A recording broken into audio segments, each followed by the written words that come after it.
Hello friends, मैं हूं Sam सत्यम और ये है डार्क इंटेंशन का एपिसोड नेक्स्ट एपिसोड चैप्टर 16। तो चलिए बिना बकवास के शुरू करते हैं। इस तरह मेरा परिचय कबीर से हुआ।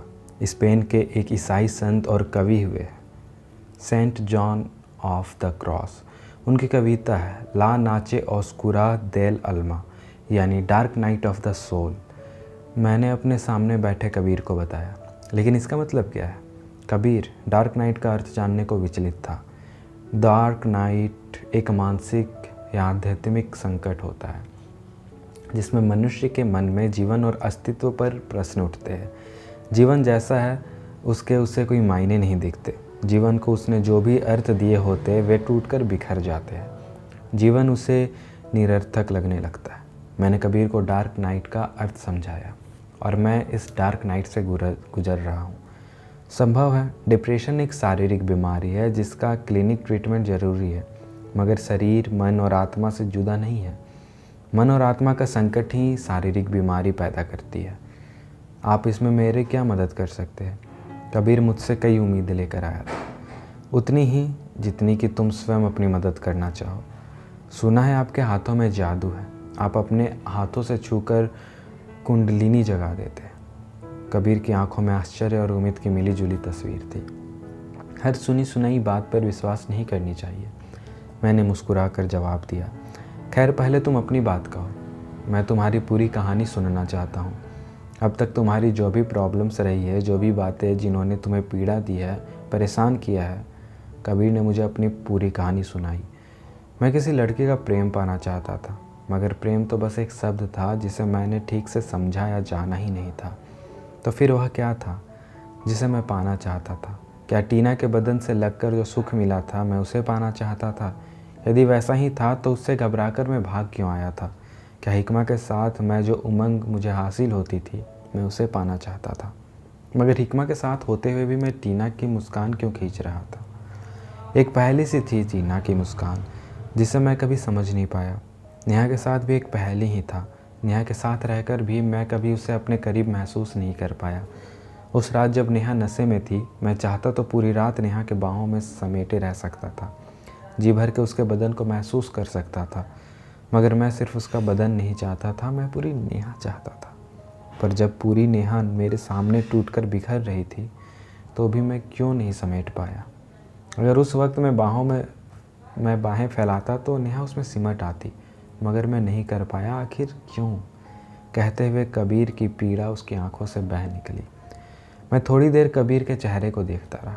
उसके चेहरे पर पूता उसका अवसाद, उसके चेहरे पर खींची उसकी उलझनें पढ़ता रहा। फिर मैंने कहा, कबीर, तुम्हारी समस्या ये नहीं है कि तुम्हें किसी लड़की का प्रेम नहीं मिला। तुम्हारी समस्या यह है कि तुम्हें अपना खुद का प्रेम नहीं मिला। तुम अपने स्वयं से प्रेम नहीं करते। तुम्हें अपने आप पर विश्वास नहीं है। खुद से प्रेम करो, खुद को खास समझो, स्पेशल समझो। तुम्हारे अपने प्रेम से तुम्हारा रूप निखरेगा, तुम्हारा व्यक्तित्व आकर्षक बनेगा। जब तुम स्वयं से प्रेम करोगे तो तुम्हारी आत्मा तुम्हें उत्तर देगी कि वह क्या चाहती है। कबीर मेरा उत्तर से संतुष्ट लगा। वह मेरा शिष्य बन गया। वह मुझसे योग साधनाएं सीखने लगा। वह मेरी हर बात पर गौर करता, मेरी हर शिक्षा पर अमल करता। कबीर का व्यक्तित्व बदलने लगा। कबीर को लगता था कि वह मेरी शिक्षा का जादू था। मैं जानता था कि वह उसके समर्पण और आस्था का जादू था। काफ़ी दिलचस्प कहानी है कबीर की। मीरा की आंखों का कौतुक संतुष्ट लग रहा था। अभी कहानी ख़त्म नहीं हुई, मैंने मीरा से कहा। दरअसल कोई भी कहानी कभी ख़त्म नहीं होती। अलिफ लैला की दास्ताओं की तरह एक के बाद दूसरे किस्से निकलते आते हैं। आगे की कहानी सुनने से पहले आपको माया को जानना होगा। माया? हाँ, माया प्रिया की सहेली है। कहिए, मीरा ने रिलैक्स होते हुए पीछे की ओर पीठ टिकाई। चैप्टर 17। प्रिया के सेलफोन की घंटी बजी। प्रिया ने फ़ोन उठाया। दूसरी ओर से आवाज़ आई, hi Priya, how are you? Hey Maya, I am good, how about you? Priya ने झाँकते हुए कहा। अच्छी हूँ, तुझे एक गुड न्यूज़ देनी है। मैं लंदन आ रही हूँ, मुझे जॉब मिली है तेरे शहर में। वाह, दैट्स ग्रेट। कब आ रही है? Next Saturday. ब्रिलियंट। मेरा फ्लैट है लंदन में। I would love you to stay with me. मुझे कोई प्रॉब्लम तो नहीं होगी? प्रॉब्लम कैसी? I will enjoy your company. I mean तेरा कोई बॉयफ्रेंड होगा? फ्लैट शेयर करने में कोई प्रॉब्लम नहीं है, बस बॉयफ्रेंड से दूर रहना, प्रिया ने ठहाका लगाया। माया प्रिया की फ्रेंड थी। ग्लासगो में किसी एसेट मैनेजमेंट फर्म में कंसल्टेंट थी। प्रिया के विपरीत माया बहुत एम्बिशियस थी। माया के जीवन का लक्ष्य आर्थिक प्रतिष्ठा के उस शिखर पर पहुंचना था जो प्रिया की धरोहर में मिला हुआ था। अपने लक्ष्य को पाने के लिए माया मेहनत भी बहुत करती थी। प्रेम के लिए उसके पास अधिक वक्त नहीं था। उसे तलाश थी एक ऐसे जीवन साथी की जो उसकी तरह ही महत्वाकांक्षी हो, जो अमीर तो हो मगर उसकी संपन्नता और समृद्धि की भूख शांत ना हुई हो। प्रिया उत्सुकता से माया का इंतजार करने लगी। प्राय देश में किसी का साथ हो और ख़ासतौर पर किसी करीबी दोस्त का, तो घर और देश से दूर उतनी नहीं खिलती। कबीर के प्रेम के बाद माया का साथ प्रिया के दिन और रातें दोनों ही अच्छे होने लगे थे। मगर जब सब कुछ अच्छा होने लगता है तो नियति को उपेक्षा सी महसूस होने लगती है और वह रूठने लगती है। प्रिया के साथ भी ऐसा ही हुआ। 2 दिन बाद उसके घर से फ़ोन आया कि उसकी माँ की तबीयत ख़राब है। कबीर, प्रिया ने कबीर को फ़ोन लगाया। हाय प्रिया, कबीर का जवाब आया। Kabir, mom it's not well, मुझे इंडिया जाना होगा। Oh sorry to hear Priya, क्या हुआ मॉम को? Nothing too serious but she needs me. Okay Priya, please let me know if I can be any help. इसलिए तो फ़ोन किया है Kabir. Yes please tell me. Kabir, Saturday को माया आ रही है ग्लासगो से, can you please receive her? Oh हाँ श्योर, ठीक है, आई will drop my apartments key at your place, don't worry, I will come and collect. Kabir Maya को लेने एयरपोर्ट पहुंचा। प्रिया ने माया की फ़ोटो कबीर को मैसेज कर दी ताकि वह माया को पहचान सके, मगर कबीर अपने साथ माया के नाम की तख्ती भी ले गया कि कहीं कोई गलती ना हो। तख्ती पर लगी सफ़ेद कागज़ की सीट पर बड़े बड़े अक्षरों में लिखा था, माया मदान। ग्लासगो से आने वाली फ़्लाइट लंदन सिटी एयरपोर्ट पहुंच चुकी थी। तभी उसे अपनी ओर एक लंबी, गोरी और खूबसूरत लड़की आते दिखाई दी। लड़की के बदन यूँ तो शेप में था, मगर अपनी लंबाई की वजह से वह दुबली और छरहरी लग रही थी। लंबे गोरे चेहरे पर उसने रेबन के dark brown pilot shape sunglasses पहने हुए थे। स्ट्रेट किए हुए भूरे बालों की लटें चेहरे के दोनों ओर से घिरे हुए थे।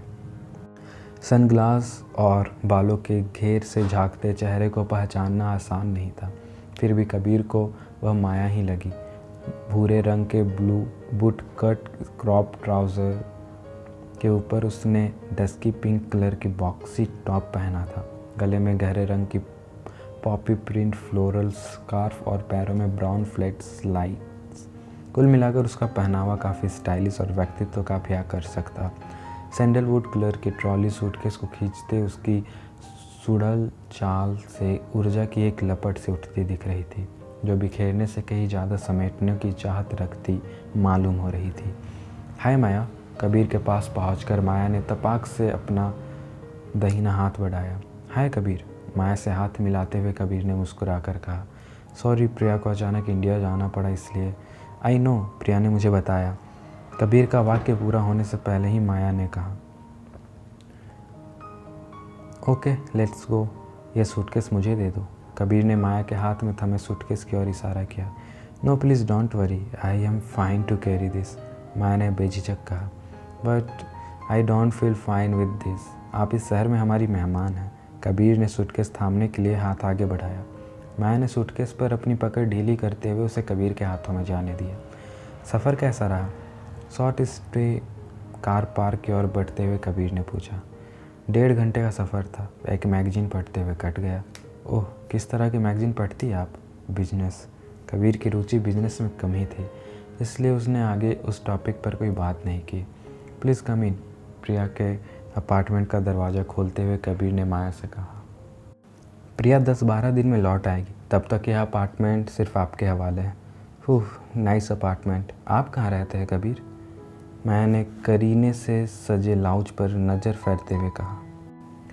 यहीं ईस्ट इंडिया लंदन में, ज़्यादा दूर नहीं। आप मेरा मोबाइल नंबर ले लें, किसी भी चीज़ की ज़रूरत हो तो फ़ोन करने में हिचकिचाएगा नहीं।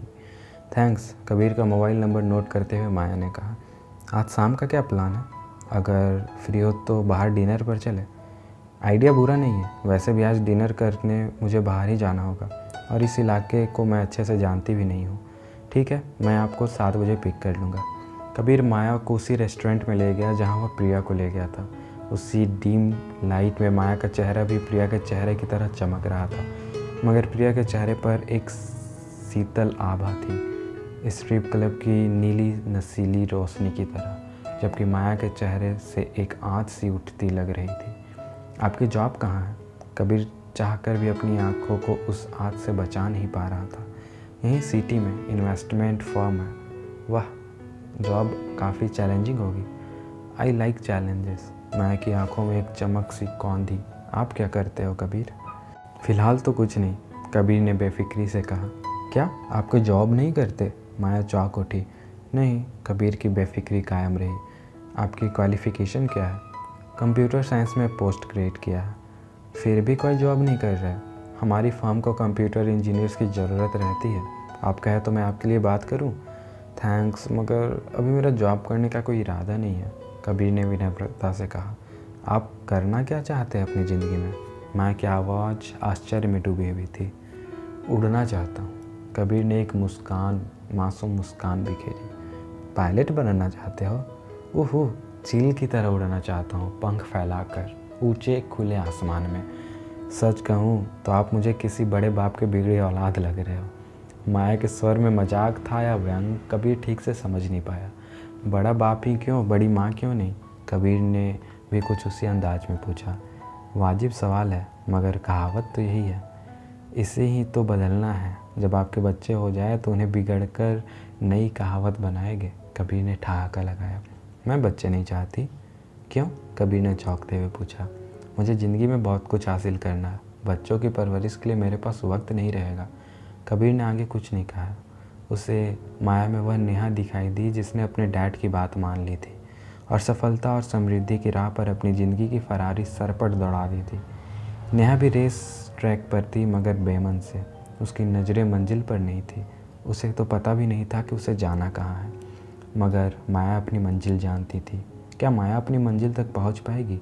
ईश्वर ना करे कि वह नेहा की तरह किसी दुर्घटना का शिकार हो। खाना ख़त्म होने पर वेटर बिल ले आया। लेट मी पे, बिल पर लगभग झपटते हुए माया ने कहा। नहीं माया, आप मेरी मेहमान हैं, कबीर ने टोका। मगर कबीर, तुम तो कुछ कमाते भी नहीं हो। कबीर ने माया के उसे तुम कहने पर गौर किया। क्या माया का आपसे तुम पर आना औपचारिकता को त्यागना था, या फिर ये जानकर कि वह कुछ कमाता नहीं था? माया की नज़रों में उसका सम्मान कम हो गया था। बड़ी माँ की बिगड़ी औलाद हूँ, इतने पैसे तो है मेरे पास। कबीर ने हंसते हुए माया के हाथ से बिल लेना चाहा। No Kabir, I insist. Maya ने अपने हाथ पीछे खींचे। इस बार तो नहीं, फिर कभी। कबीर ने अपने वॉलेट से कार्ड निकालकर वेटर को थमाया।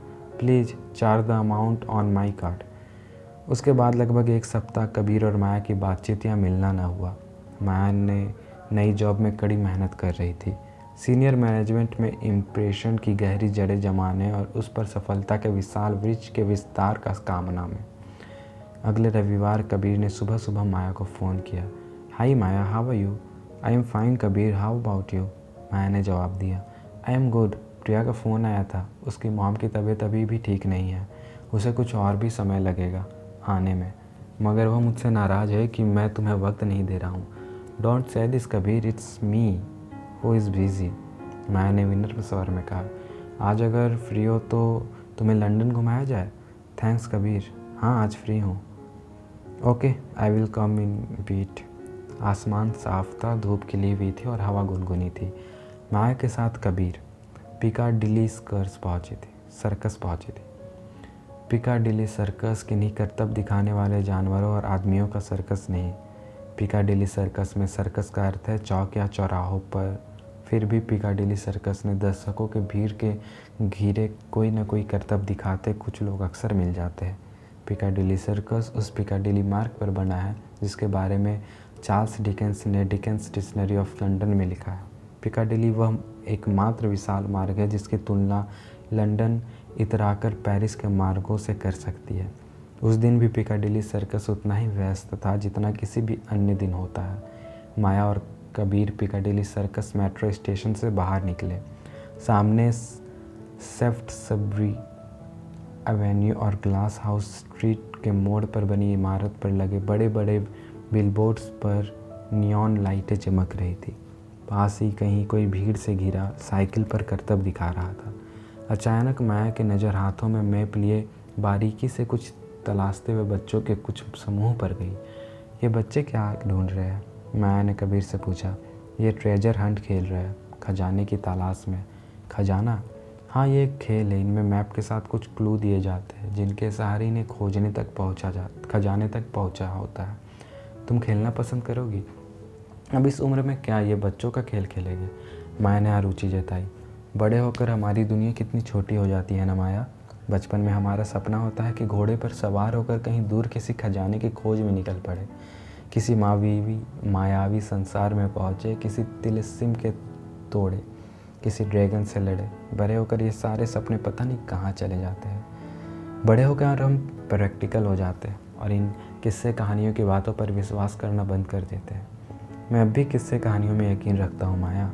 सपने पूरे होने के लिए होते हैं मगर हम ही उन्हें अधूरा छोड़ देते हैं।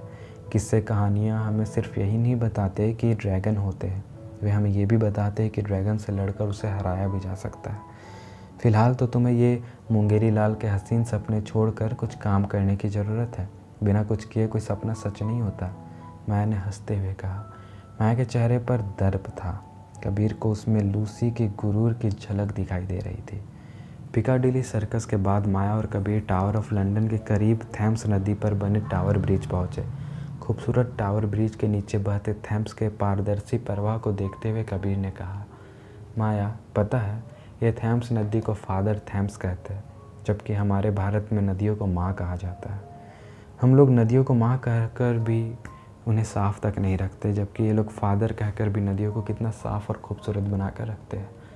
माया की नज़रें थेम्स के सौंदर्य को निहार रही थी। मगर नदी मुझे हमेशा माँ का रूप ही लगती है, पावन, शीतल और सौम्य। माँ शब्द की बात ही कुछ और है। दुनिया में जितनी भी खूबसूरती हो वो सब इस शब्द समय समाई हुई है। कबीर कहते हुए कुछ भावुक हो उठा, मगर फिर उसे ध्यान आया कि माया ने कहा था कि वह माँ नहीं बनना चाहती। उसने माया के चेहरे पर गौर किया, जिस पर थोड़ी बेचैनी के भाव थे। अचानक कबीर की नज़र सड़क के किनारे मस्ती में झूमकर गिटार बजाते हुए आदमी पर पड़ी। माया बताओ, ये किस गाने की धुन बजा रहा है? कबीर ने विषय बदलने के इरादे से कहा। I think it's the yellow rose of Texas by Elvis. Maya ने सोचते हुए कहा। सही गैस किया, कबीर ने हंसते हुए कहा। और पता है कि फेमस हिंदी सॉन्ग तेरा मुझसे है पहले का नाता कोई इसी गाने से इंस्पायर्ड है। Sorry, I don't watch Bollywood. Maya की आवाज़ में थोड़ी बेरुखी थी। पर गाने तो सुनती होगी। सारे वेस्टर्न गाने से लिफ्ट किए हुए तो होते हैं, लिफ्ट नहीं इंस्पायर्ड। कबीर ने एक बार फिर हंसते हुए कहा। आओ तुम्हें इस सॉन्ग का हिंदी वर्जन सुनाया जाए। तुम गाते हो? माया ने आश्चर्य से पूछा। गाता नहीं, बजाता हूँ। Wait a minute. कबीर ने गिटार बजा रहे आदमी के पास जाकर पूछा। Hi gentleman, can I borrow your guitar for a few minutes? Sure. You want to play for that beautiful lady? उसने माया की ओर इशारा करते हुए कहा। ओह ये। कबीर ने उसके हाथ से गिटार लेकर उसके तार छोड़ने शुरू किए। हिंदी फिल्म आ गले लग जा के गीत तेरा मुझसे पहले का नाता कोई की धुन हवा में तैर उठी। गीत की धुन पर माया के साथ राह चलते लोग भी झूम उठे। माया धुन का आनंद ले रही थी और वह कबीर के टैलेंट से प्रभावित थी, मगर फिर भी उसे कबीर का आवारा मिजाज खल रहा था। Kabir, you are so bright and talented, तुम इस तरह अपना वक्त क्यों बर्बाद कर रहे हो? धुन पूरी होने के बाद माया ने कबीर से कहा। किस तरह? कबीर ने कुछ बेपरवाही से पूछा। यही सड़कों पर गिटार बजाकर। मुझे यह वक्त की बर्बादी नहीं लगती Maya, I enjoy it. No Kabir, you need to take your life seriously. ऐसा करो, कल मुझे मेरे ऑफिस में मिलो। माया का लहजा थोड़ा सख्त था, जैसे कि वह किसी बिगड़े बच्चे पर लगाम कस रही हो। तुम्हारे ऑफिस में? हाँ, और अपना CV लाना मत भूलना। चैप्टर 18। कबीर, तुम्हारे ग्रेड्स बहुत अच्छे हैं, हमारी फर्म तुम्हें बहुत अच्छा पैकेज दे सकती है। माया ने कबीर का CV देखते हुए कहा। मगर माया, मैं अभी जॉब नहीं करना चाहता। अभी तो मैंने तय भी नहीं किया है कि मैं क्या करना चाहता हूँ। कबीर, तुम्हारे पेरेंट्स इंडिया से यहाँ इसलिए आए थे कि तुम पढ़ाई पूरी करने के बाद भी ये तय ना कर सको कि तुम्हें करना क्या है। क्यों? उन्होंने तुम्हें इतनी अच्छी एजुकेशन इसलिए दी कि तुम सड़कों पर गिटार बजाते फिरो? मैंने कबीर को झिड़की। Well that's fun, I said I am enjoying my life and I said you need to take care your life seriously. I am sending your CV to the HR, you will hear from us soon. मैंने कबीर के CV पर कुछ लिखते हुए कहा। और हाँ, आज शाम को मुझे घर पर मिल सकते हो। अब क्या मुझे घर पर भी नौकर रखोगी? कबीर ने मजाक किया। नहीं, मुझ पर तुम्हारा डिनर उधार है। एक लंबे समय के बाद माया के होठों पर मुस्कान आई। और हाँ, अपना गिटार भी लेकर आना, तुम गिटार बहुत अच्छा बजाते हो। शाम को कबीर प्रिया के अपार्टमेंट पहुंचा। एक खूबसूरत गुलदस्ता और शैम्पेन के 2 बोतल लिए। प्लीज़ कम इन, मैंने दरवाज़ा खोलते हुए कहा। Thanks, you are looking very pretty.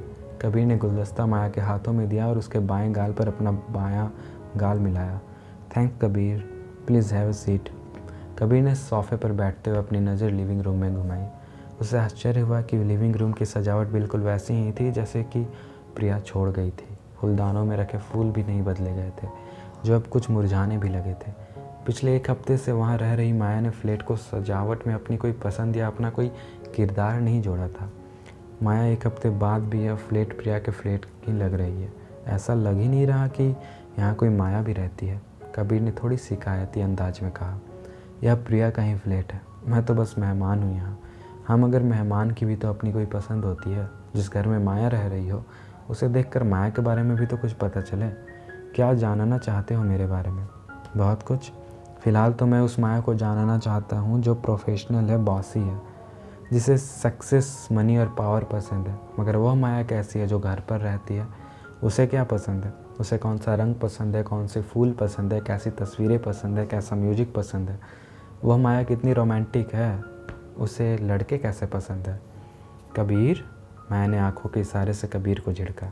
Okay, माया को लड़के पसंद नहीं है, कबीर ने शरारत से हंसते हुए कहा। शट अप, मैंने एक बार फिर उसे झिड़की। Let's have some drinks first, शायद ड्रिंक करके तुम कंफर्टेबल हो जाओ। I think it's a good idea. Champagne की बोतल खोलकर फ्लूट्स में उड़ेलते हुए माया ने पूछा। तुम शैम्पेन की 2 बोतल क्यों लाए हो? एक पीने के लिए और दूसरी तुम्हें नहलाने के लिए, कबीर ने शरारत से हंसते हुए कहा। Kabir, are you crazy? Maya ने एक बार फिर उसे झिड़का। कभी कभी खुद को ही थोड़ा क्रेजी होना जाना चाहिए। ज़िंदगी को बहुत सीरियसली लो तो वो ज़िंदगी बुरी तरह पागल कर देती है। कबीर कुछ भावुक हो उठा। डिप्रेशन में बिताए दिनों की कड़वी यादें उभर आई।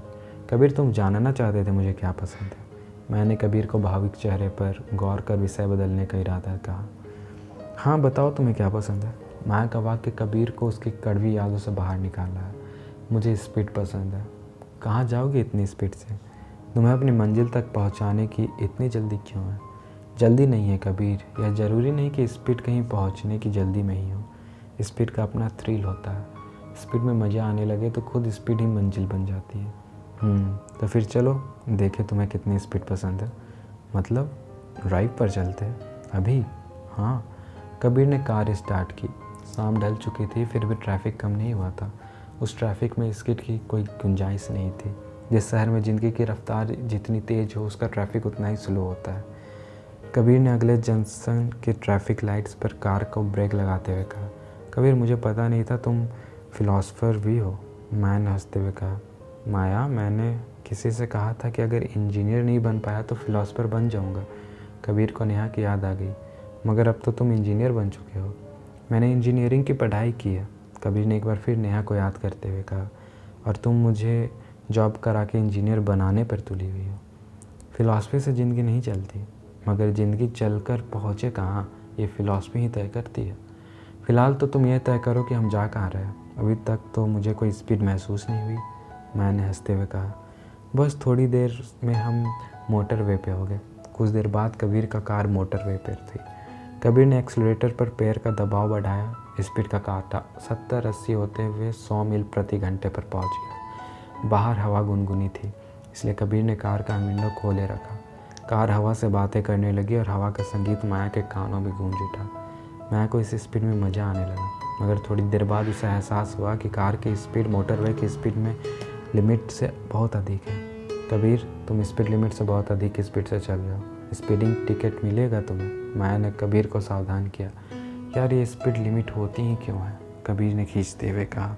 Don't be silly Kabir, speed limit से ऊपर चलने पर एक्सीडेंट का खतरा बढ़ जाता है। तुम्हारी स्पीड लिमिट क्या है माया? मेरी स्पीड लिमिट?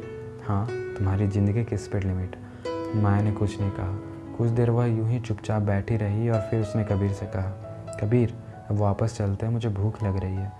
कबीर ने अगले एग्जिट से कार मोड़ते हुए वापस प्रिया के अपार्टमेंट की ओर ले ली। अपार्टमेंट पर लौटकर माया खामोशी से खाना खाने लग गई। कबीर को माया की खामोशी बेचैन करने लगी। ये सारा खाना तुम्हें खुद बनाया है? कबीर ने माहौल को खामोशी तोड़ने के इरादे से कहा। हाँ, खास तुम्हारे लिए। आज काम से 2 घंटे पहले लौट आई थी। माया ने जताना चाहा कि उसे अपने काम और करियर के अलावा और चीज़ें की भी परवाह रहती है। ओह थैंक्स माया, और हाँ सॉरी, मेरी वजह से तुम्हारा काम अधूरा रह गया। काम कल पूरा हो जाएगा। Let's enjoy dinner now. Wow, food it great. You are an amazing cook Maya, Kabir ने खाना खाते हुए कहा। चलो, तुमने मेरी तारीफ़ तो की, माया ने शिकायत के लहजे में कहा। कबीर कुछ देर माया के चेहरे को देखते रहा। बॉसी और ओवर कॉन्फिडेंट माया के चेहरे पर एक बेबस सी शिकायत उसे अच्छी नहीं लग रही थी। खाना खत्म करते हुए कबीर ने माया से कहा, माया तुमसे गिटार सुनना चाहती थी। हाँ, तुम्हें ही ध्यान नहीं रहा। माया के लहजे में अब भी हल्की शिकायत थी। सॉरी, मगर अब ध्यान आ गया है। सुनाओ, क्या सुनाओगे? कबीर ने गिटार उठाकर उसके तारों पर हिंदी फिल्म अजनबी के इस गीत की धुन छेड़नी शुरू की कि इस अजनबी हसीना से यूं मुलाकात हो गई। साथ में गा कर भी सुनाओ, माया ने अनुरोध किया। Maya, I am not a good singer. Bad ही सही, संगीत तो संगीत है, सिंगर तो हो। ओके, आई विल ट्राई, कहते हुए कबीर ने गाना शुरू किया। खूबसूरत बात यह है, 4 पल के साथ ये सारी उम्र मुझको रहेगा याद। मैं अकेला था मगर बन गई वो हमसफ़र। कबीर गाते गाते अचानक रुक गया। क्या हुआ कबीर? माया ने पूछा। कुछ नहीं, रात बहुत हो गई है, मुझे घर जाना चाहिए। हाँ, रात बहुत हो गई है, तुम यहीं क्यों नहीं रुक जाते? No Maya, it would look right. बहुत परवाह है लोगों की नहीं, तुम्हारी। अगर मेरी परवाह है तो रुक जाओ, मैं कह रही हूँ। तुम्हारे इरादे तो ठीक है ना माया? कबीर ने शरारत से पूछा। सट अप कबीर, तुम प्रिया के बॉयफ्रेंड हो, मैंने कबीर को झिड़का। I can manage 2 girlfriends, Kabir ने फिर शरारत की। But I can't share my boyfriend with anyone. मतलब तुम मुझे प्रिया से ब्रेकअप करने को कह रही हो? कबीर, मजाक की भी कोई हद होती है, मैंने फिर से कबीर को झिड़का। और अगर मैं कहूँ कि मैं मजाक नहीं कर रहा तो? कबीर की आंखों में अब भी शरारत थी। तो मैं कहूँगी कि तुम मेरे बेस्ट फ्रेंड को चीट कर रहे हो। अब जाओ, जाकर उस कमरे में सो जाओ, मैंने कबीर को धक्का देते हुए कहा। कबीर माया को गुड नाइट कहकर सोने चला गई। माया भी अपने कमरे में जाकर बिस्तर पर लेट गई, मगर उसे नींद नहीं आ रही थी। उसे बार बार कबीर की बात याद आ रही थी। इतनी स्पीड से कहाँ जाओगी माया? तुम्हारी स्पीड लिमिट कितनी है माया? माया को कौन से रंग पसंद है, कौन सा फूल, कैसी तस्वीर? माया कितनी रोमांटिक है। उसने तो इन सब बातों के बारे में कभी सोचा ही नहीं था। उसे तो बस अपने करियर और सक्सेस की ही फिक्र थी, और वो उस फिक्र में व्यस्त थी। मगर व्यस्त ही सही, अच्छी खासी चल रही थी उसकी ज़िंदगी चलकर पहुँचे कहाँ, यह फ़िलॉसफ़ी ही तय करती है। माया की ज़िंदगी की फ़िलॉसफ़ी क्या थी? क्या अर्थ देना चाहती थी वह अपने जीवन को? माया करवटें बदलते हुए यही सोचते रही। नींद उसे बहुत देर तक नहीं आई। कुछ दिन बाद माया ने कबीर को फ़ोन किया। Hey Kabir, there is a good news, our firm wants to interview you. और अगर तुम उन्हें पसंद आए तो तुरंत ज्वाइन करना होगा। तुम्हें मेरा पसंद आने पर शक है? कबीर ने मजाक किया। ये नौकरी का इंटरव्यू है, किसी लड़की के साथ डेट का नहीं। माया ने भी उसे शरारत से जवाब दिया। ओके, कब है इंटरव्यू? कल, मैं तुम्हें डिटेल ईमेल करती हूँ। थैंक्स माया। कबीर नौकरी को लेकर अधिक उत्साहित नहीं था, मगर माया का साथ उसे अच्छा लगने लगा। माया उसकी आवारा उमंगों को काबू करना चाहती थी। कबीर को अपनी आवारगी पसंद थी, मगर फिर भी उसका मन माया के लगाम में कस जाना चाहता था। माया के बॉसी रवैये में उसे एक सेक्स अपील दिखने लगा था, जिसे उसे कभी लूसी के अदाओं में दिखी थी। प्रिया की आंखों में कबीर ने एक तिलस्म देखा था, जिसमें भटक कर वह अपनी मंजिलें ढूंढना चाहता था। मगर माया तो पूरी की पूरी एक तिलस्म हुकूमत थी। इस हुकूमत में एक अजीब सा आकर्षण था। उसकी किशोर मन में फैंटेसियों की झांकी थी, उसके अतीत के कल्पनाओं का बिंब था। यौवन का प्रेम किशोर मन की कल्पनाओं की छवि होती है। प्रेम की ललक अतीत के प्रेम की ललक होती है। अगले दिन कबीर का इंटरव्यू हुआ और उसे जॉब मिल गई। माया बहुत खुश थी। उसने चहकते हुए कबीर को गले लगाकर कहा, congrats Kabir, well done. Thanks Maya, Kabir ने भी माया के बाहों में भींचते हुए कहा। मगर कबीर जानता था कि वह थैंक्स जॉब के लिए नहीं था। माया के बाहों में भींचते हुए कबीर को वैसा ही महसूस हुआ जैसे उसे कभी टीना के बाहों में लिपट कर हुआ था। भय में लिपटा आनंद। जैसे ही वह अपने बाहों से निकलने को नहीं देना चाहता था, मगर माया के आलिंगन में पिघल जाने का भय उस आनंद से निस्तेज कर रहा था। कबीर ट्रीट कब दे रहे हो? कबीर के बाहों के घेरे में खुद को हल्के से छुड़ाते हुए माया ने पूछा। जब चाहो। बाहों से माया ने निकलते ही कबीर का मन भी उसके भय से स्वतंत्र हुआ। आज शाम को। डन। कहाँ ले जाओगे? वह तुम्हें शाम को पता चलेगा, कबीर ने मुस्कुरा कर कहा। उस शाम कबीर माया को थेम्स नदी पर डिनर क्रूज पर ले गया। चैरिंग क्रॉस मेट्रो स्टेशन से निकलकर एम्बेक्पियर पर बोट में पहुंचते ही एक जादुई परवेश ने उन्हें घेर लिया। बोट के भीतर बना खूबसूरत रेस्टोरेंट, चमकता बार, कांच की चौड़ी खिड़कियां के पार नदी के किनारे तनी भव्य इमारतें, नदी की धारा में झिलमिलाती सतरंगी रोशनी और बोट में भीतर लाइव जाज बैंड की धीमी मादक धुन जो दिलकश माहौल पैदा कर रहे थे। उसमें उनका डूब जाना लाजिमी था। बार से ड्रिंक्स लेकर वे डेक पर पहुंचे। थेम्स के प्रवाह से उठती ठंडी मादक हवा, जाज संगीत की धुन तैर रही थी। शाम ढलने लगी थी और आसमान में कुछ तारे भी टिमटिमाने लगे थे। Wow, this is imagine. Many thanks for this Kabir, मैंने ड्रिंक का एक हल्का घूंट भरते हुए कहा। धीमी रोशनी, धीमी हवा, धीमी संगीत, सब कुछ कितना अच्छा लग रहा है ना माया, कबीर ने कहा। सच में कबीर, मन कर रहा है कि समय बस यही ठहर जाए। मैंने अपने बालों को लहराती लाटों को संभाला। समय नहीं ठहरता माया, हमें ठहरना होता है। मतलब? माया, समय के प्रवाह से परे जहाँ से पल टूटते हैं उसमें डूबना होता है। उसमें डूबकर हर टूटते पल को खुद से गुजरने देना होता है। कुछ देर के लिए अपनी आंखें मूंद लो, इस ठंडी हवा को, इसमें तैरते संगीत को खुद से होकर गुजरने दो। इसके हर कार्ड को, हर नोट को महसूस करो माया। माया की पलकों पर अपना हाथ फेरते हुए कबीर ने कहा।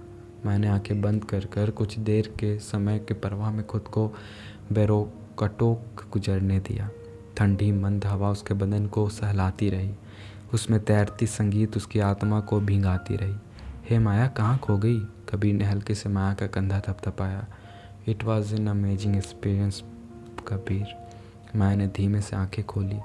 क्या महसूस किया? ऐसा लगा जैसे कि सुर मेरी आत्मा से होकर बह रहे हो, जैसे कि संगीत मेरे भीतर गूंथ रहे हो, जैसे कि मेरा विस्तार हो रहा हो, संगीत के इस छोर से उस छोर तक। माया का चेहरा किसी सूरजमुखी सा खिला हुआ था। माया, आज तुम पहाड़ी रंग से सुंदर लग रही हो। कबीर की नज़रें माया के खिले हुए चेहरे पर थम गई। कबीर के शब्द माया के चेहरे पर एक शर्म की लिपटा अभिमान बिखेर गया। मैंने अपने पलके झुकाए और नदी की धारा में झिलमिलाती रोशनी निहारने लगी। मैंने अब तक अपने न जाने कितनी प्रशंसाएं सुनी थी, मगर हर बार तुलना किसी मूर्त बिंब से ही हुई थी। पहली बार किसी ने उसके सौंदर्य में एक अमूर्त अलंकार जड़ा था। कबीर की प्रशंसा से उसके भीतर एक मधुर रागिनी सी मचल गई।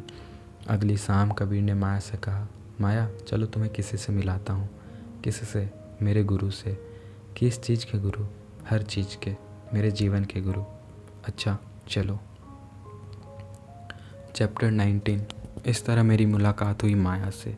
जिस माया से मैं मिला वह उस समय माया काफ़ी अलग थी, जिसे कबीर पहली बार मिली थी। मर्दों से होड़ लेने वाली माया अब अपने भीतर की औरत को ढूंढ रही थी। सफलता और समृद्धि पाने की जो लपट उसके भीतर थी वह धीमी पड़ रही थी।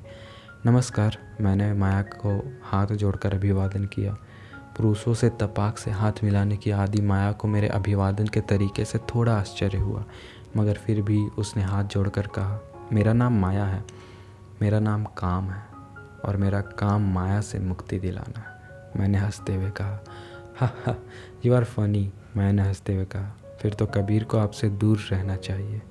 कबीर मेरे पास हो या मुझसे दूर, मैं उसे कभी अपने सौंदर्य से दूर रहने की शिक्षा नहीं दूंगा। मैंने माया के खूबसूरत चेहरे को निहारते हुए कहा। मैं कुछ समझी नहीं। माया के चेहरे पर उलझन की कुछ लकीरें खींचाई। माया, मनुष्य की मुक्ति सौंदर्य से नहीं बल्कि सौंदर्य में है। कैसे? मनुष्य की मुक्ति जीवन के सौंदर्य को समझने में है, जीवन के सौंदर्य को जीने में है। शिखर सौंदर्य है। क्या सौंदर्य सिर्फ मूर्त में है, सिर्फ रंगों और आकृतियों में बसा है? क्या वह सिर्फ रूप और श्रृंगार में समाया है? क्या वह दृश्य में है या दृश्य से परे दर्शक की दृष्टि में, या दृश्य और दृष्टि के पारस्परिक नित्य से पैदा हुए दर्शन में? मगर जो भी है, सौंदर्य में एक पवित्र संपदन है। सौंदर्य हमारी आध्यात्मिक प्रेरणा होता है।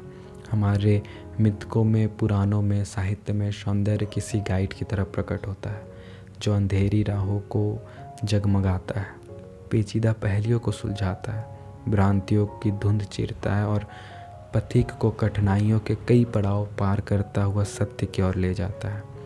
वेरी डीप, मैंने मेरे शब्दों पर विचार करते हुए कहा। और वह सत्य क्या है? वह सत्य है मनुष्य की अपनी जागृति। सौंदर्य के प्रति पूरी तरह जागृत होना ही सत्य है। वही मुक्ति है उस भटकाव से, उस भ्रम से जिससे गुजरकर मनुष्य सौंदर्य को समझता है। भ्रम और भटकाव। माया, हम सौंदर्य को मूर्त में देखने की आदी है। एक औरत होते हुए तुमसे बेहतर कोई इसे क्या समझ सकता है? हम नारी की देह, उसके रूप और उसके श्रृंगार में ही उसका सौंदर्य देखते हैं। पुरुष ही नहीं, नारी भी यही करती है। मगर नारी का सौंदर्य उसकी देह, रूप और श्रृंगार के परे भी बसा होता है, उसके सौम्य स्वभाव में, उसकी करुणा में, उसके नारीत्व की दिव्य प्रकृति में। मगर यह दुर्भाग्य है कि आज नारी स्वयं अपने सौंदर्य को नहीं समझती। आज की अधिकांश नारियां न तो अपने सौंदर्य से उस संगीत को सुन पाती है जो उनके देह के परे गूंजता है, और न ही उसमें यकीन करती है। और पुरुषों का भी यही हाल है। बहुत कम पुरुष होते हैं जो नारी के इस अति नृत्य सौंदर्य को देख पाते हैं। नतीजा यह है कि हमारा समाज के नारीत्व खो रहा है। हमारे समाज का सबसे बड़ा नुकसान उसके नारीत्व के खोने में ही है। और हमारे समाज की मुक्ति उस नारीत्व को फिर से जीवित करने में है। माया मेरे शब्दों पर गौर करती रही। वही कबीर के साथ बिताए अब तक के समय पर भी गौर करती रही। उसके भीतर फिर एक लपट उठने लगी, मगर वह लपट पिछली लपट से बहुत अलग थी। वह एक ऐसी लपट थी जिसकी गुनगुनी आँच में उसका सौंदर्य निखरने लगा था। माया ने मेरी और भी बातें हुई, कुछ गंभीर और कुछ हंसी मजाक भरी। अंत में जाने से पहले माया ने दोनों हाथ जोड़कर मुझे नमस्कार किया। मैंने जवाब में अपना हाथ बढ़ाया। Good to meet you Maya, hope to you soon again. Oh yeah, it was a great pleasure to meet you, Maya ने मुझसे हाथ मिलाकर कहा। उस रात माया वही गुनगुनी आँच लपेटे घर लौटी, मगर वह आँच बहुत देर तक सिर्फ गुनगुनी न रही। अचानक माया ने अपने बॉटम में एक तेज दर्द सा महसूस हुआ, जैसे कि कोई सूल सा चुभ रहा हो, जैसे कि उसकी स्कर्ट के भीतर कोई सोला सुलगा हो, जैसे कि उसकी पैंटी ने आँख पकड़ ली हो। माया ने झटपट अपनी स्कर्ट नीचे खींची और अपनी नायलॉन की पैंटी को छू कर देखा। पैंटी तप रही थी। मैंने झटके से पैंटी भी नीचे खींचकर पैरों पर उतारी, मगर उसकी जलन कम नहीं हुई। मैंने तुरंत अपना मोबाइल फ़ोन उठाया और कबीर को फ़ोन लगाया। हे कबीर, मैंने चीखते हुए कहा। माया, क्या हुआ? Are you okay? कबीर ने चौंकते हुए पूछा। नो कबीर, मेरा बदन जल रहा है। माया एक बार फिर चीखी। वाट, तुम्हें फीवर है? नहीं, बहुत तीखी जलन है। कबीर, तुम यहाँ आ सकते हो अभी? हाँ माया, मैं अभी आया, कबीर ने घबराते हुए कहा। माया की जलन बढ़ती गई। उसके बॉटम और क्रॉच से होकर जलन किसी तेज लपट तरह उसके कमर और पीठ के पहुँचने लगी। मैंने अपनी टांगों को झटकर स्कर्ट और पैंटी उतारी और दौड़कर बाथरूम के भीतर गई। झटपट अपना टॉप और ब्रा उतारते हुए शावर के नीचे खड़े होकर शावर चालू किया। शावर के टेम्परेचर कंट्रोल को सबसे ठंडे वाले हिस्से पर घुमाते हुए उसने खुद पर लगभग बर्फीले पानी की बौछार कर डाली, मगर उसकी जलन अभी भी कम होने का नाम नहीं ले रही थी। मैंने शावर के हैंडल को पकड़कर उसे शावर स्टैंड के नीचे खींचा और पानी की धार सीधे अपने क्रॉच पर डाली।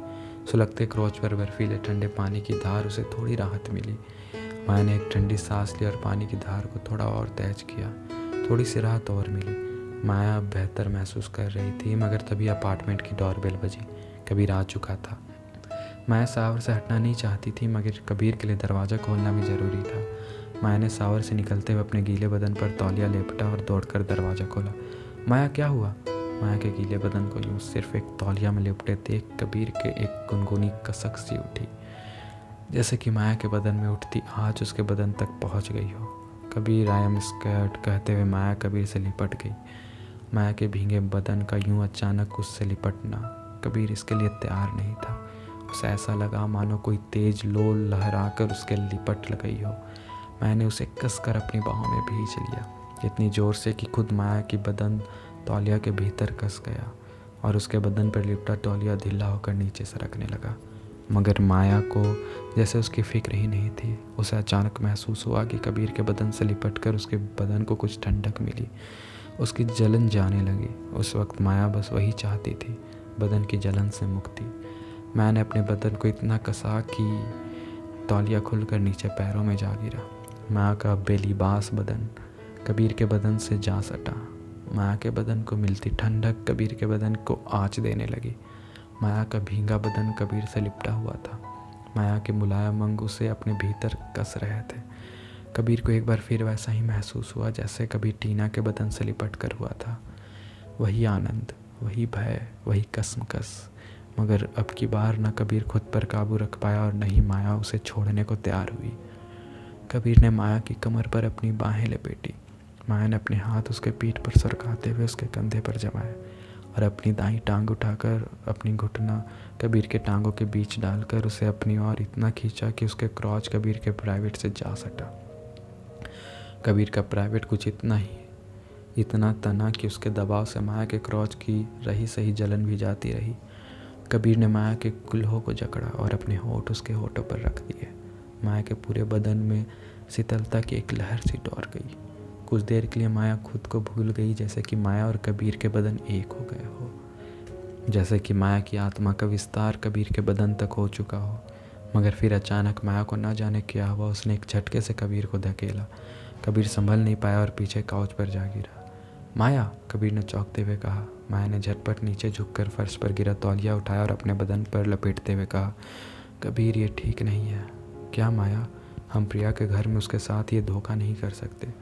कबीर को भी अचानक इसका एहसास हुआ कि जो हो रहा है वो प्रिया के विश्वास के साथ धोखा था। Sorry Maya, it's my fault. मैं खुद पर काबू नहीं रख पाया, कबीर ने नीचे नज़रों से कहा। No Kabir, it was my fault. Kabir की नज़रें भी, माया की नज़रें भी नीची होती। माया, तुम अब ठीक हो? कबीर ने मुश्किल से नज़रें उठाते हुए पूछा। हाँ कबीर, मैं ठीक हूँ। माया की नज़रें अब भी नीचे ही थी। Maya, there is nothing to worry. अच्छा मैं चलता हूँ, कबीर कहते हुए कबीर तुरंत अपार्टमेंट से निकल आया। माया ने नज़रें उठाकर कबीर को जाते देखा। उसके बदन की जलन जा चुकी थी, उसका दिल बैठा जा रहा था। अगले दिन कबीर को माया का फॉर्म ज्वाइन करनी थी। उसके इंडक्शन की तैयारी थी, मगर कबीर समय पर पहुंचा नहीं। माया ने कबीर को फ़ोन लगाया, मगर कबीर ने फ़ोन नहीं उठाया। माया को बेचैनी हुई। कबीर की जॉब उसकी सिफारिश पर लगी थी। अगर कबीर नहीं आया तो उसकी रेपुटेशन पर धब्बा लगना था। माया ने फिर कबीर को फ़ोन ट्राई की, मगर इस बार भी नो रिस्पॉन्स था। माया को कबीर पर गुस्सा आने लगा। वह उसका फ़ोन ट्राई करती रही। चौथी बार में कबीर ने फ़ोन उठाया। कबीर, क्या बात है? आज तुम्हें ज्वाइन करना है, तुम अभी तक पहुँचे नहीं। माया ने गुस्से में कहा। सॉरी माया, मेरा मन नहीं कर रहा, कबीर ने अनमना सा जवाब दिया। तुम्हारा मन नहीं कर रहा? तुम्हारे इंडक्शन की तैयारी हो चुकी है और तुम्हारा मन नहीं कर रहा? लोग तुम्हारा इंतज़ार कर रहे हैं और तुम्हारा मन नहीं कर रहा? मेरी रेपुटेशन दांव पर लगी है और तुम्हारा मन नहीं कर रहा? ये क्या मजाक बना रखा है कबीर? माया चुप उठी।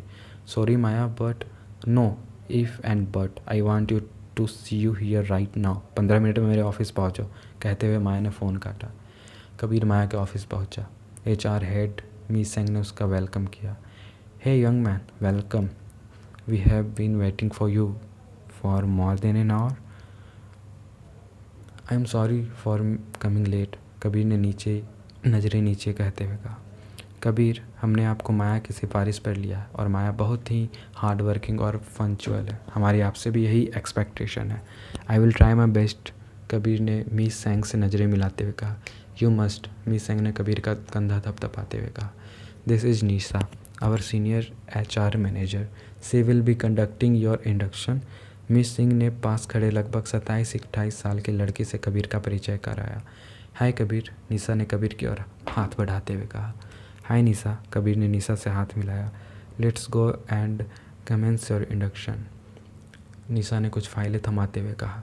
माया इज ए स्टार, हमारी फर्म किसी को भी इतने आसानी से रिक्रूट नहीं करती, मगर माया ने तुम्हें रिकमेंड किया है तो हमें एक बार सोचना ही नहीं पड़ा, निशा ने चलते हुए कहा। थैंक्स, कबीर बस इतना ही कह पाया। पहले दिन ही कबीर को माया की तुलना में छोटा महसूस करना पड़ा।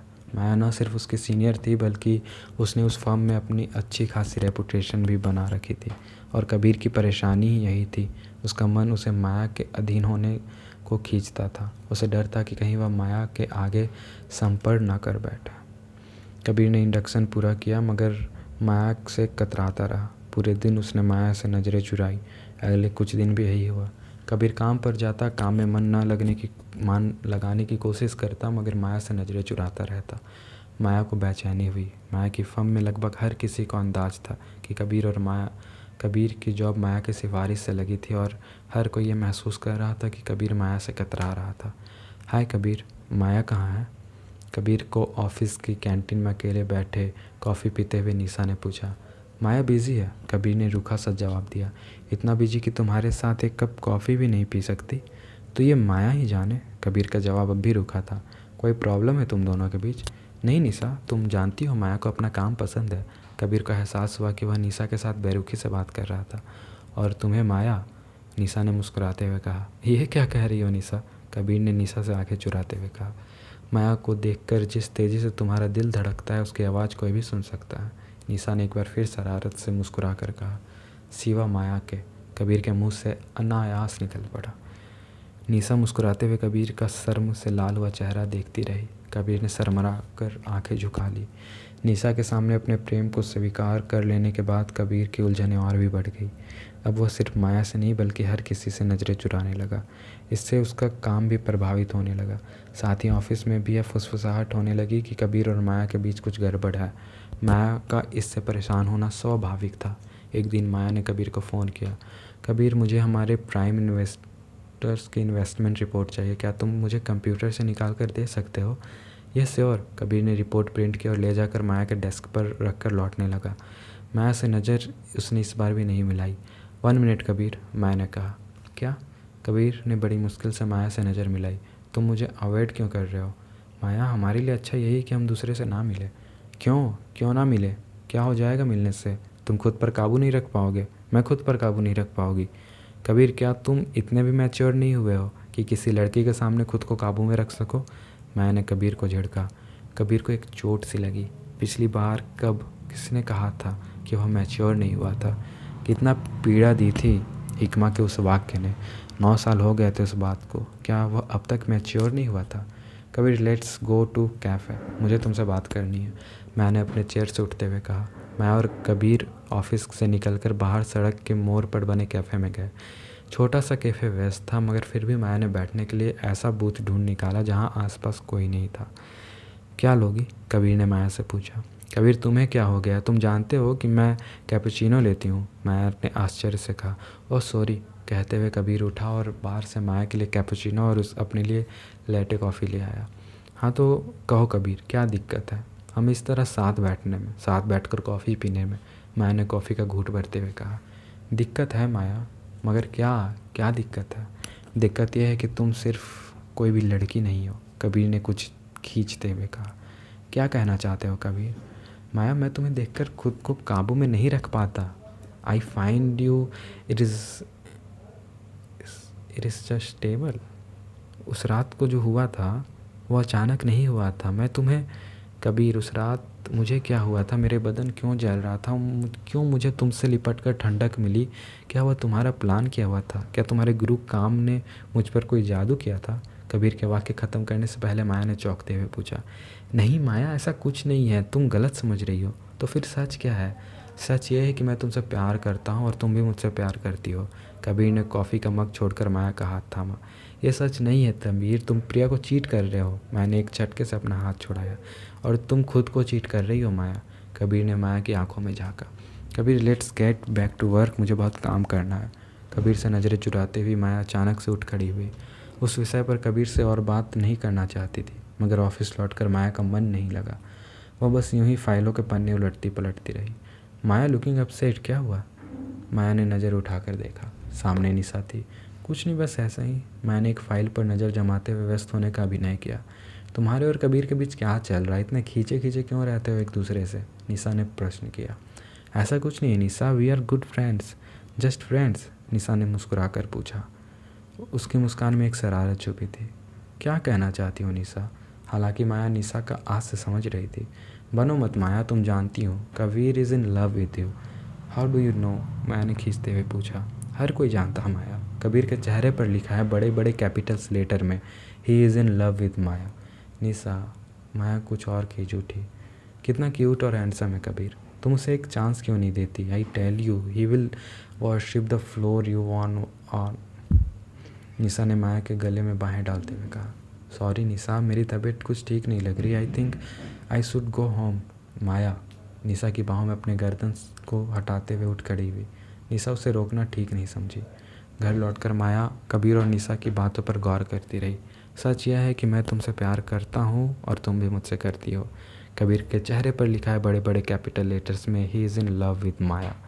तुम उसे एक चांस क्यों नहीं देती? I tell you he will worship the floor you would walk on. Kabir उसे चाहता है, उससे प्यार करता है। क्या वह भी कबीर को चाहती है? कबीर ने उसे कितना बदल दिया है और उसने वह बदलाव प्रसन्नता से स्वीकार भी किया है। क्या उसे खुद पर कबीर का इतना असर होने दिया? क्या यही प्यार है? क्या अपने प्रेम को न पहचान कर वह गलती कर रही है? माया की रात इन्हीं सवालों से जूझ रही हुई। अगले दिन काम पर माया कबीर से नज़रें चुराती रही, मगर बहुत देर तक कबीर को नज़रअंदाज नहीं कर पाई। उसका खुद का मन कबीर से मिलने को हो रहा था। वह कबीर से बात करना चाहती थी, मगर क्या और कैसे, यह उसे समझ नहीं आ रहा था। दोपहर को उसने कबीर को फ़ोन लगाया। कबीर, क्या तुम शाम को मुझे घर पर मिल रखते हो? हाँ माया, कबीर ने बस इतना ही कहा। कबीर खुद सा उत्साहित था। उसे पूरी उम्मीद थी कि माया ने उसका प्रेम स्वीकार करने के लिए बुलाया था। माया के लिए खूबसूरत सा गुलदस्ता लेकर वह उसके अपार्टमेंट पहुंचा। माया ने दरवाज़ा खोला। कबीर ने उसके बाएं गाल को चूमते हुए गुलदस्ता उसके हाथ में दिया। Come in Kabir, please have a seat. Maya ने सोफ़े की ओर इशारा किया। कबीर ने अपनी नज़र लिविंग रूम में घुमाई। आज लिविंग रूम का रूप कुछ अलग ही था। शोकेस के बदली हुई सजावट, ब्राइट शैम्पेन रंग के पर्दे, फ्लावर पोट्स में जास्मीन, डेजी और डहलिया के फूलों के गुलदस्ते। सराउंड साउंड सिस्टम में धीमा जॉज संगीत बज रहा था। उफ, आज लग रहा है यहाँ माया रहती है। आज ये प्रिया का नहीं, माया का अपार्टमेंट लग रहा है, कबीर ने मुस्कुराते हुए कहा। कबीर, क्या तुम प्रिया को बिल्कुल भूल जाना चाहते हो? माया ने धीमी आवाज़ में पूछा। माया, मैं तुम्हें चाहता हूँ और तुम्हारे लिए मैं सब कुछ भूलने को तैयार हूँ, कबीर ने भावुक स्वर में कहा। और कल किसी और के लिए मुझे भी भूल जाओगे? माया, तुम मुझ पर भरोसा नहीं है। भरोसा तो प्रिया ने भी किया है तुम पर। माया, मैंने आज तक प्रिया को कोई प्रॉमिस नहीं किया, मगर मैं तुमसे एक प्रॉमिस करता हूँ। कबीर सोफे से उठकर माया के सामने घुटनों के बल बैठा और माया को बाएं पैर पर अपने हाथों में लिया। Please accept me is your slave madam. I promise to spend my life in your servitude. कहते हुए कबीर ने माया के पैर अपने होठ रख दिए। माया का दिल जोर से धड़का। उसने कबीर को बाहों से पकड़ लिया और उठाया और उसके चेहरे और अपने बाहों के बीच भींचकर सीने से लगा लिया। कबीर को माया का तेज़ धड़कन साफ सुनाई दे रहा था। ऐसी धड़कन टीना के सीने में नहीं थी। माया का वाकई उससे प्रेम करने लगा थी। कबीर के होठ माया की गर्दन पर सरके और उसके चेहरे पर पहुंचकर उसके होठों से सट गए। माया और कबीर एक होने लगे, प्रिया के घर पर, प्रिया के काउच पर, प्रिया को पूरी तरह भूल कर। तो दोस्तों, ये चैप्टर यहीं ख़त्म होता है। वीडियो इस बार बहुत लंबी हो गई है। मैं भी बस पढ़ता गया क्योंकि मैं भी एक्साइटेड था। तो चलिए मिलते हैं नेक्स्ट चैप्टर पे नेक्स्ट एपिसोड में। एंड उम्मीद करता हूँ कि अच्छा लगी होगी। 1 घंटा आप लोगों के लिए रिकॉर्डिंग में लगाया, तो अगर आप सुन रहे हो इसे और अभी तक पूरा सुन चुके हो तो प्लीज़ कमेंट्स कर देना, थोड़ी सी ही सही। चलिए, tata, bye bye, take care.